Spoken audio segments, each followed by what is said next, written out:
Sosial media ifaçıların sənətinə, sənətinin inkişafına yaxşı necə təsir göstərir? Sosial medianın sənətə təsiri təbii ki, əvvəl hər şey ümumiyyətlə paylaşmaqdan başlayır da. Paylaşmaqla hər şey gözəlləşir. Çünki əslində öz-özlüyündə bir sənətin bir mənası olmaz. Çünki sənəti sənət edən paylaşılanda o daha yaxşı, daha keyfiyyətli hala gəlir. Belə öz-özlüyündə inkişafdan qalar sənət. Sənəti sənət edən, formalaşdıran, onun paylaşılması qəlbdən qəlbə süzülməsidir. Mən belə fikirləşirəm ki, bu qəlbdən qəlbə keçməlidir. Hərəyə bir təsir göstərməlidir. Sosialda da, mediada da bunu eləyəndə düşünürəm ki, o qəlbdən təsiri müxtəlif cürdür. Sosial mediada çünki baxırsan ki, şərhlər müxtəlif gəlir, fikirlər müxtəlif gəlir. Və sənə dəyişik bir... Amma sənə ən çox, daha çox belə deyim, müsbət rəylər gəlir. Sənin ən məşhur videolarından biri musiqisinin adı necə idi? Hansı musiqi idi? Sənin eşqin edibdir. Sənin eşqin edibdir və o qardaşınla çəkdiyin videodur. Tar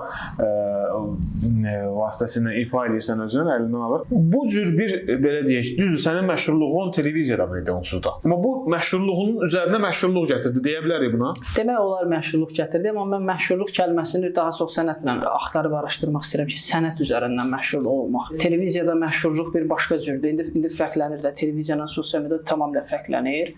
Çünki insanlar var ki, ümumiyyətlə sosial mediadan istifadə eləsə belə, televiziyadakı baş verən prosesləri daha özünə qəbul elətdirir ki, televiziyadakı deyirsə doğrudur, televiziyada oxuyurlar. Daha rəsmi qəbul edir onu, daha ciddi qəbul edir onu. Deməli, bu adam böyük sənətkardır və yaxud da yaxşı keyfiyyətli ifaçıdır və s. Amma sosial mediada biraz çox, amma bu tiplər də var ki, daha çox sosial media yönlüdürlər. Çünki səmimi ortam biraz sosial mediada səmimidir. Həmin o sözü gedən videoda da səmimi. Televiziya verilişlərinə dəvət alırsan və televiziya verilişlərinə gedəndə, orada iştirak edəndə nələrə diqqət edirsən əsas? Ümumiyyətlə, müğənni, sənətçi, özünə hörmət edən şəxs televiziya verilişlərinə gedəndə özündə, daha doğrusu həmin o verilişdə nəyə diqqət eləməlidir? Sənətçidən danışırıqsa əgər, hansısa bir peşə sahibi, mən öz sahəmdən götürürəm, daha çox şəxsi həyatdan daha çox sırf sənətin incəlikləri, çünki sənət bitməz bir şeydir, dərin bir dəryadır. Onun incəlikləri barədə sənət efirdə bunlara diqqət olunmalıdır. Efirə gedəndə ümumiyyətlə çalışmaq lazımdır ki, musiqi seçimi, oxunan şeiriyyat, istər mahnı tərzində, istər muğam tərzində oxunan şeiriyyata diqqət edin. Mən şəxsən özüm diqqət edirəm. Yəni televiziyada oxuduğun qəzələ daha seçici yanaşırsan, nəinki toyda oxuduğun qəzələ. Niyə görə? Ona görə ki, toy mühitində oxuduğumuz şeiriyyat, qəzəliyyat daha səmimi ortam olur, ciddi formatda da. Televiziya biraz istər-istəməz, yenə bayaq dediyim formada da insanlar qəlbdən qəlbədir və sənin kim izləyirsən bilmirsən onu. Televiziyada səni izləyən sayı miqdarı bilmirsən, amma ki, toyda təxmin edirsən ki, bu qədər adam var və yaxud da daha kiçik məclislərdə təqribən edirsən ki, və o adamlara 6 saat ərzində və yaxud da 7 saat ərzindəki toy müddətində o adamlara az çox öyrəşirsən, amma televiziya qarşısında bilmirsən səni kim dinləyir, reaksiyaları görmürsən. Ona görə daha çox özünlə ünsiyyətdə olursan, mənə elə gəlir televiziyada. Televiziyada daha çox elə özünlə ünsiyyətdə olsan ki, ifa zamanı və yaxud da və s. Özünlə ünsiyyətdə olsan daha yaxşı olur. Toyda qarşı tərəfi də nəzərə almalısan, çünki bilirsən, reaksiyaları sən demiş görürsən. Belə fərqlər var. Səncə bu tandemi, bu birlikdəliyi, toy kommersiya işi ilə sənəti birlikdə paralel aparmaq mümkündürmü? Kommersiya və sənət biraz düz gəlmir.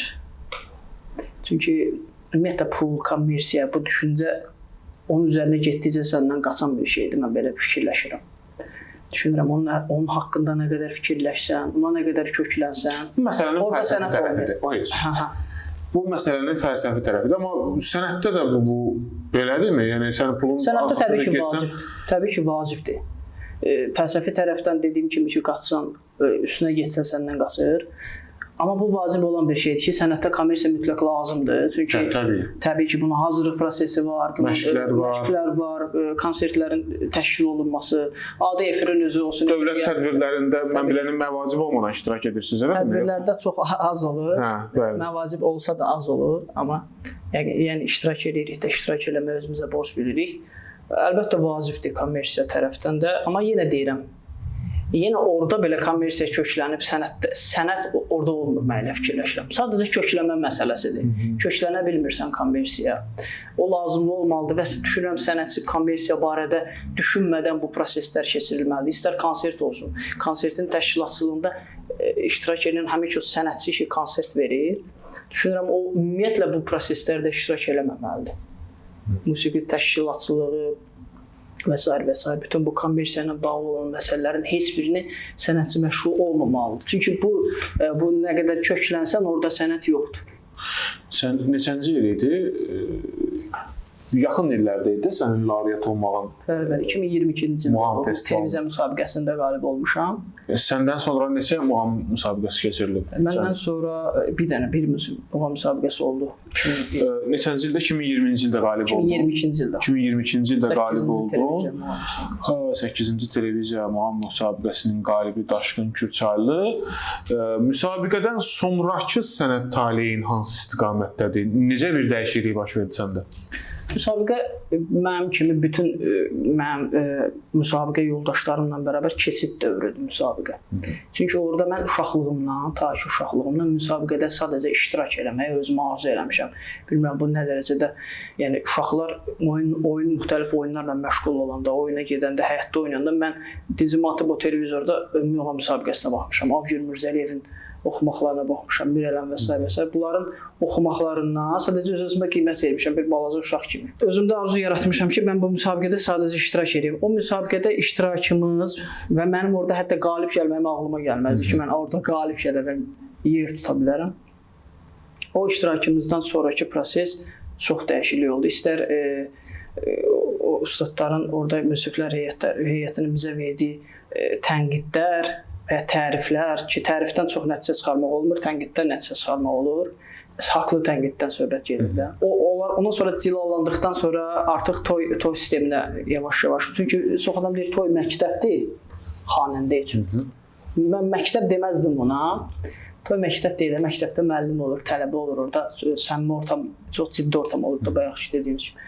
Amma toy böyük bir təcrübədir. Mən o toylarla, xüsusən də Bakı kəndlərinin toyları ilə çox böyük təcrübə yaşadım.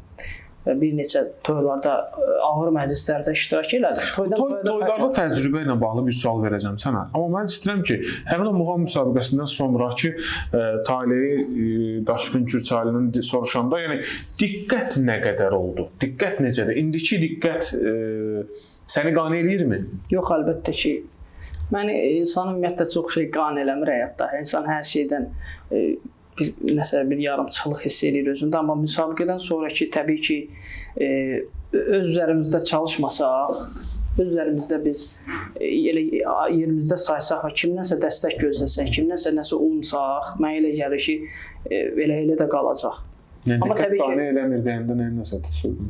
Diqqət qane eləmir, istər tədbirlərin təşkil olunmasında, istər mən şəxsən öz konsertlərin təşkil olunmasında mənə bir dəstək olmayıb.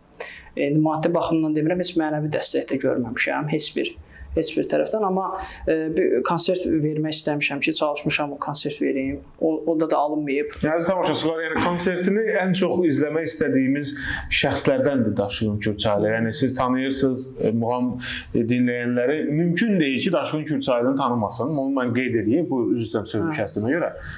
Estağfurullah. Yəni maddi tərəfdən demirəm, çünki onu demək biraz şey çıxır, amma mənəvi baxımdan da heç bir dəstək görməmişəm ki, mən bunu eləyə bilərəm və yaxud da müxtəlif gənclərə dəstək necə olur? Yəni o barədə görməmişəm, açıq deyim də. Mən hələ bunu heç vaxt deməmişəm, amma indi deyirəm.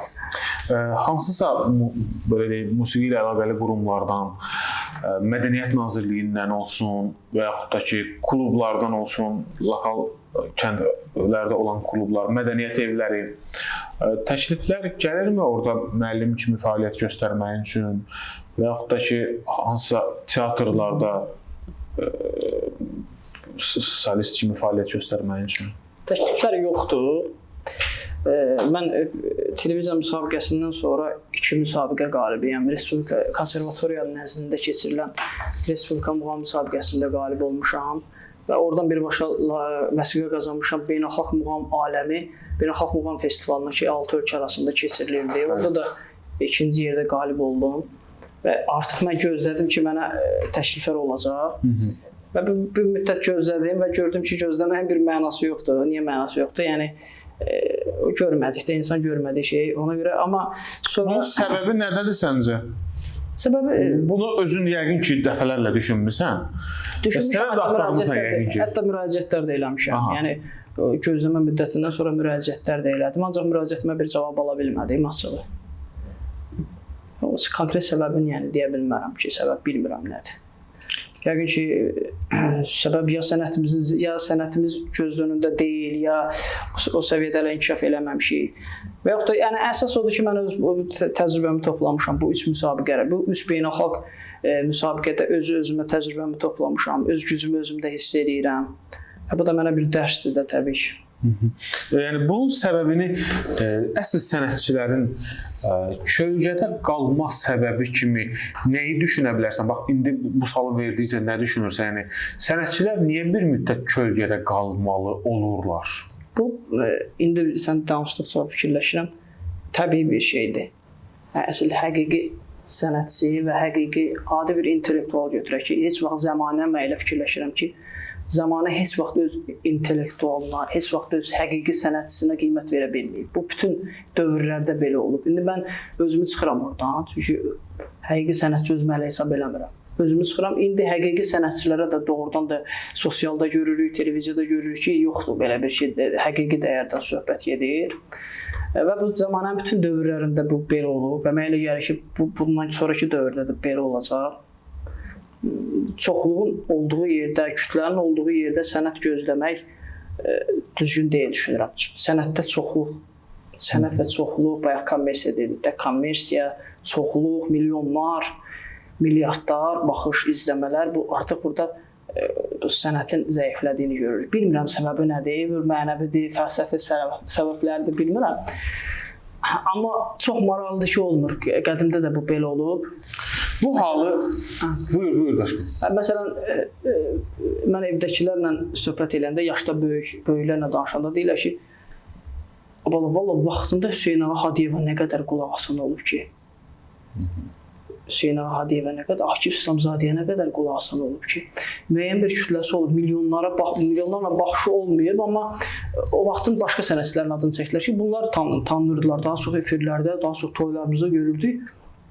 Amma bugün deyirlər ki, Hüseyn Ağa Hadiyev böyük sənətkar, Mütəllimov, Seyid Şunski, məsələn, bunların adını çəkirlər, amma əvvəllər də çəkməyiblər. Və ondan sonra qərara gəldim ki, doğrudan da bu zamanə. Qəbullandım bunu. Qəbullandım ki, zamanə belədir. Bayaq toy məsələsində sən özün toxundun, toyun məktəb yox, amma təcrübə keçmək üçün gözəl bir yer olduğunu qeyd elədin və bunu xüsusilə Bakı toyları üçün qeyd elədin. Bakı toylarını digər yerlərdən fərqləndirən nədir və orada daha çox təcrübə qazanmağın üçün hansı şərait yaranır ki, bunu onlardan daha çox seçirsən? Bakı toylarının digər toylardan əsas fərqi mən sənə deyim. Yeməyin ayrı, musiqinin ayrı olması. Yəni insanlar yemək yeyir, musiqicilər də həmçinin. Yemək yeyilir, bitirir və keçid edilir musiqiyə, sadəcə dinləmək. Çünki bu da bir mədəniyyətdir, dinləmək özü də bir mədəniyyət ki, Bakı kəndlərində bu dinləmə mədəniyyəti var. Yemək yeyə, musiqi dinləmək, bu düzgün hesab eləmirəm mən. Mən özüm adi bir məclislərdə də məsələn çalışıram ki, yemək yeməyib. Musiqi ümumiyyətlə gedəndə heç çalışıram yemək yeməyim. Çalışıram. Təbii ki, keyfiyyətli musiqidən söhbət edir. Çünki vaxt itkisi olmasın. Və Bakı kəndlərinin xanəndəyə xüsusi diqqəti məni toylara çox cəzb edir. Bakı toylarından mənə təkliflər gələndə çox xoşbəxt oluram daxilən. Çünki artıq mən gedirəm kitablarımı araşdırıram. Gedirəm dəftərimi araşdırıram, nəyi oxuya bilərəm, keçən həftə bunu oxumuşam və s. və s. Xanəndəyə xüsusi diqqət, dəstələrin ayrılması, klarnet dəstəsi ayrı, tarkamançanın olması, tarkamançasız toy təsəvvür olunmaz.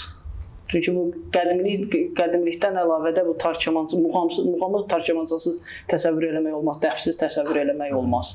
Ki, onlara xüsusi diqqət var. Ayrıca Bakı kəndlərində qayda qanun var, rəsmiyyət var ki, demək olar bir protokol var da. Bəli, protokol var. Demək olar ki, Protokolun da içində o improvizasiya var da, belə deyək, improvizasiya var. İstədiyin şeyləri eləyə bilirsən rahatlıqla, xanəndəyə o rahatlıq verilir. Amma hər istədiyi də eləyə bilməzsən, çünki qarşındakı əlbəttə ki, sərhədlər daxilində o improvizasiyanı edirsən, xoşuna gələn gəlir və yaxud da tənqidlərə də yerində də tənqid olunursan. Yerində tənqid olunursan, qəzəl səhvdir, artıq sən görürsən ki, dinləyici sənə reaksiya verir. Çünki o bildi artıq, ya çıxıb gedir, yəni əzbərin zəifdir. Ya söhbətə başlayır. Avtomatik sən görürsən ki, burada söhbət gedir. Yəni sən burada nəyisə düz eləməmsən, ya qəlbinə toxuna bilməmsən, damarı tuta bilməmsən, ya hansı qəzəldə səhv eləmirsən. Bu cür şeylər insanı inkişaf elətdirir. Zəhmət olmasa mənə məşğul olduğun bütünlüklə muğamla məşğul olduğun ilin sahəni deyərdin mənə? 17 yaşımdan artıq bu sənətlə məşğulam. Hal-hazırda 10 ildir də. 10 ildir məşğul olursan. Əvvəlində başladığın sənətə baxış prizmanla indi 10 il sonrakı Daşyol Köçərlinin baxış prizmasında dəyişiklik var? Dəyişiklik əlbəttə var. Ona qədər onu tək mən yox, əsas mənəm, düzdür, əsas mən onu sezməliyəm. Amma eyni zamanda dinləyicilərim də hiss edir ki, ta 17 yaşımdan mənim 2-3 deyək də həqiqi pərəstişkarım olub ki, indi də tanıyıram onları və 27 yaşıma qədər də onlarla mən mütəmadi danışanda ki, fərqlər var, deyirlər əlbəttə fərqlər var, yaxşı tərəflər, pis tərəflər və s. İnkişaf və yaxud da tənəzzül. Özünü inkişaf məsələsini nəzərdə tutmurdum, amma çox sağ ol ki, buna da cavab verdin. Məsələ burasındadır ki, sənətə baxış prizmada dəyişiklik. Məsəl üçün, əvvəl olur ki, insan sənətə başlayanda öz sənətini müqəddəs hesab eləyir, onu toxunulmaz hesab eləyir, onu özü üçün bir sığınaq yeri hesab eləyir və başqalarının da ora əl uzatmasına qəti şəkildə, yəni bir mənalı imkan vermir. Amma müəyyən müddət keçdikcə artıq sənət onun üçün adiləşir, o sənət üçün adiləşir, o izləyicilərin gözündə adiləşir. İzləyici o belə deyək, ağırlığı bunun üçün adiləşir. Belə proseslər baş verir. Bu mənada soruşurdum. Sənətin təbii ki, adiləşmə prosesi var. Necə var? Müsabiqə ərəfəsindən götürək də mən müsabiqədə çıxışdan sonra qalib olacağımı dedim ki, ağlıma gəlməz. Qalib olduqdan sonra məndə bir boşluq yarandı. Mənəvi bir boşluq ki, hə nə olsun? O kinoların bir də məşhur kinolardır. Hə nə olsun? Ad şəriflər. Hə nə olsun? Daha sonra bir müsabiqədə də qalib gəldim. Hə nə olsun? Artıq mən sənətin insan o dəryanın içinə daldıqca sanki elə bir özünü adiləşir onun içində, özünü unudur və s. Amma 17-18 yaşımda mən fərqə başlayanda ki, əl çatmaz bir şey idi ki, mənim üçün ki, əlim çatmaz mənim o yerə. Və yaxud da filankəsin yanında oturmağa mənim onun yanında oturmaq, o yanında söz danışmaq. Amma mən bugün görürəm ki, ustadlar məndən danışmaq istəyir, söz istəyir. Məsəl üçün Alim Qasımov. Mən bildiyimə görə sən Alim Qasımovun tələbəsisən, elə mi? Bəli, 2 il Qəzənfər Abbasovun tələbəsi olmuşam. Əməkdar müəllim. 2 ildə Fərqanə xanımın rəsmi dərsini almışam, ASF-sini aldı və Alim müəllim də bizə dərs deyir. Müsabiqə ərəfəsində, beynəlxalq müsabiqədə. Necə idi ünsiyyət? Alim müəllim haqqında bölüşərdin zəhmət olmasa. Onunla ünsiyyət necə idi? Onun ünsiyyəti səninlə necə idi? Sənin sənətinə ünsiyyəti, baxışı necə idi? Alim Qasımovla münasibət mən ta uşaqlığımdan olub. Mən Alim Qasımovu görmək mənim arzum olub. Ki, mən sadəcə bu insanı görüm. Və təsadüfən... Hətta ancaq görmək... Hə, sadəcə görmək. Dərs almaq hələ yox. Yox, ümumiyyətlə, ağlıma gəlməz ki, dərs alam.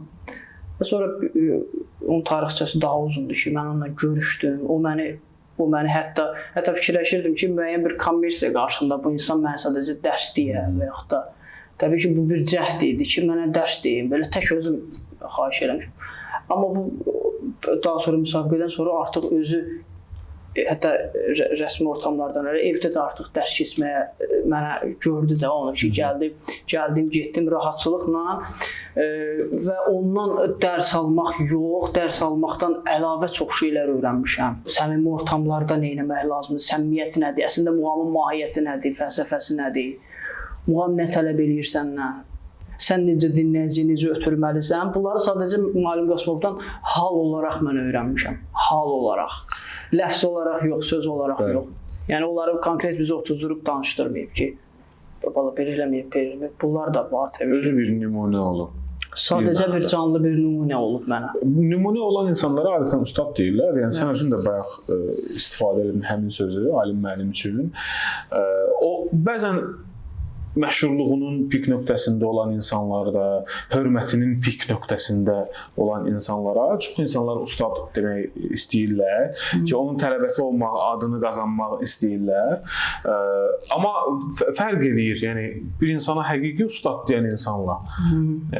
Amma ona nəyininsə işi keçsin deyənə demək istəyən insanlarla. Sən ona həqiqi ustad gözü ilə baxdığını necə belə deyək, bizə ötürə bilərsən? Ustad sözünün indi əksəriyyəti müəllim mənasında istifadə edirlər. Amma mən özlüyümdə 2 ya 3 konkret şəxsi ustad deyə müraciət edirəm. Bu da yenə dediyim kimi öyrədicilikdən əlavə ki, əsas muğamlar və s. və öyrətməkdən əlavə ötürdüyü enerjidir. Alim Qasımovun mənim düşüncəmdə, mənim aləmimdə başqa bir aurası var. Mən o insanla münasibət quranda, tələbə kimi yanında oturanda belə başqa bir auraya, başqa bir aləmə düşürəm.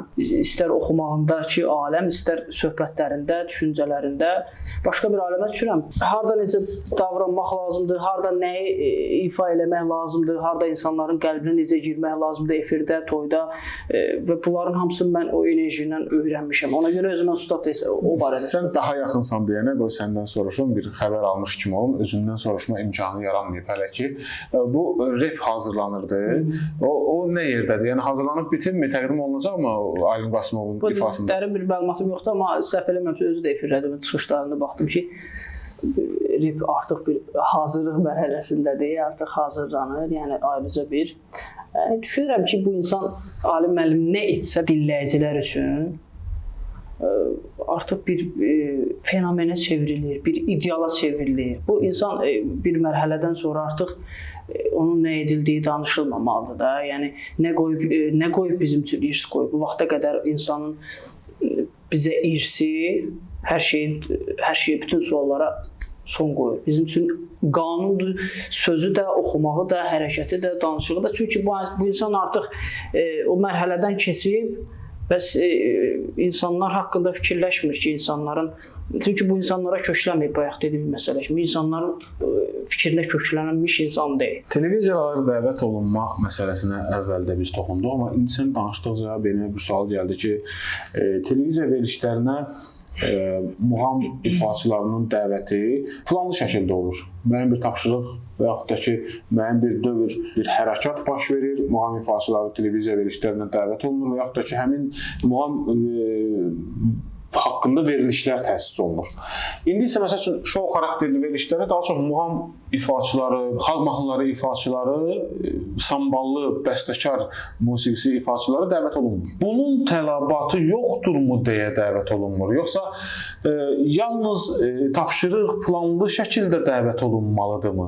Tələbata qalanda biz həqiqətən bilməliyik, 10 milyondan çox əhalimiz var. Həqiqətən bilməliyik ki, insanlar nəyi tələb eləyir? Televiziyalarda mən fikirləşirəm ki, bunu heç vaxt bilə bilməz. Bu bilinməz bir şeydir ki, insanlar nəyi tələb eləyir? Və sən onlara nəyi təqdim eləyirsən? Nə göstərilirsə daha çox, demək insanlar onu tələb eləyir. Bəli, sən insanlara necə nə ötürsən, o enerjini alacaqsan, nə ötürsən, nəyi təqdim eləsən, o insanlar onu səndən tələb eləyəcəklər. Məsələn, mən adi özümdən götürüm, televiziya verilişdən yox da, dediyim kimi, ötürdüyüm o şeiriyyatlar ki var, qəzəliyyatlar ki var, indi hələ ki biz efirdə çox göstərə bilməsək də, biz el şənliklərində, toylarda onu göstəririk. Və artıq görürəm ki, o enerji götürüb və cəmaət artıq onu tələb eləyir. Mən oxunmamış bir-iki qəzəl oxusam, o qəzəli artıq gələn dəfə bir nəfər mənə zəng edir, o qəzəli istəyir. Ki, gələn səfər orada olsa, və yaxud da efirdə xahiş edir ki, o qəzəli oxuyun. Və yaxud da o musiqi sizdə yaxşı səslənir. Yəni, mən bunu bir nəfərə ötürə bildim. Halbuki 300 nəfərlik toyda mən onu 2 nəfər, 3 nəfər ötürüm. Amma milyonlar içərisində ki, artıq televiziya milyonlarla insan baxır, orada bax, həmin keyfiyyətli musiqinin ikisi üçün təqdim olunsa, bir keyfiyyətsiz musiqi sıxışdırılıb çıxarılmalıdır, sıxışdırılmalı lazım, bir zamanla olmalıdır. O kütlə zamanla çıxarılmalıdır oradan ki, kütlə artıq onu tələb eləməsin və yaxud da kütləyə tələb etdiyini televiziyada ifa olunmasın. Çünki televiziya bayaq dediyim kimi bizim üçün müqəddəs bir şeydir. Siz biz onu müqəddəsləşmişik ki, televiziyada bir şəxs nə deyirsə doğrudan da elədir. Televiziyada bir həkim çıxış eləyirsə, o həkimin yanına mütləq sabahsı gün telefon nömrəsini götürüb gedirik o həkimin yanına ki, bizə. Televiziya müqəddəsləşir bizim üçün. Ona görə də hər şeydə musiqidən başlayır. Mən elə fikirləşirəm ki, musiqi zövqündən başlayır. Musiqi nədir? Musiqi həyat tərzidir. Həyat tərzinə çevirirsən və sən musiqi ilə onun həyat tərzini dəyişə bilirsən. Bir də ifaçının ifaçılığından, sənət göstərməyindən əlavə ona bir məsuliyyət yüklənir xalq tərəfindən ki, sən sadəcə yaxşı notu yaxşı bilməklə, muğamı yaxşı bilməklə, tonallığı yaxşı bilməklə, xarici oxumamaqla, zil səsinin olmağı ilə, bəndə özünün səsini idarə edə bilməklə bizim işimizi bitirmiş olmursan. Bizdə belə bir məsuliyyət də var. Şimdi xaricdə bu qədər də çox məsuliyyət yoxdur. Yəni ictimai xadim kimi onu qəbul eləmirlər o qədər. Yəni ifaçıdır, şou adamıdır, gəldi şousunu göstərdi, teatrını göstərdi, getdi öz həyatını yaşadı, şəxsi həyatında necə insandırsa özü bilər.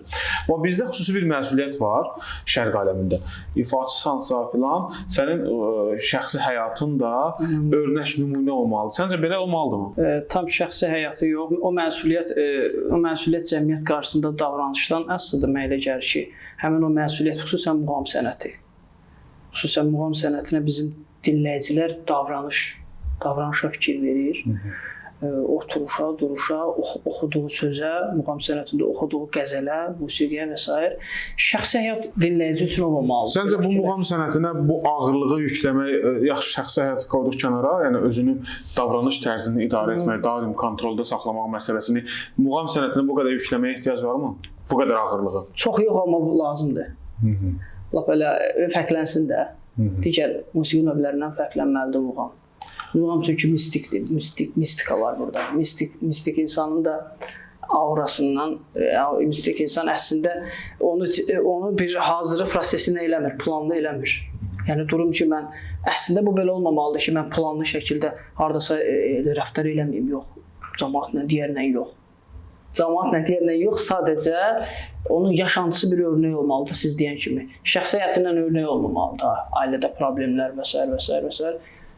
Tamaşaçı önündə, tamaşaçı qarşısında sənin halla, o enerji ilə sən o örnəyi olmalısan. Təşəkkür edirəm sənə gəldiyin üçün və adətən bizdə Podkast Bakuda qonaqlar tamaşaçılara sağollaşır. İstərdim sən də sağollaşasan və verilişimizi yekunlaşdıraq. Kimsənin çeşmə başında əyləşir hardan bilən